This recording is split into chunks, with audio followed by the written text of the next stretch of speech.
ko'tarmaydi. Chunki ateist yer yuzida masalan musobaqa o'tkazilsa, ahmoqlik bo'yicha, tupuylik bo'yicha, aqli buzilganlik bo'yicha ateistda birinchi o'rinni oladi.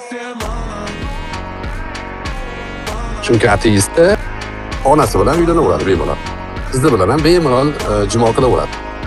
Taqiq yo'q chunki ularda. Bu taqiqni odamlar o'ylab topgan. Ularning nazdida. O'shaning uchun o'ta jirkanch, o'ta sassiq, o'ta tupuy qavm ateist bo'ladi. Ateizm to'g'risida nimaga Qur'onda zikr kelmagan, Injilda, qadimgi kitoblarda dedi? Chunki ateizm inson tupuyligini eng past saviyasi bo'lganligi uchun bahs qilishga ham ya'ni vaqt ajratishmaganda. Lekin borlig'ini ko'rib, mana borliqqa ko'ra Alloh buni yaratgan degan narsaga ishonmaydi. Nimaga? Aql buzuq. Tupuy ya'ni, o'ta tupuy bo'ladi.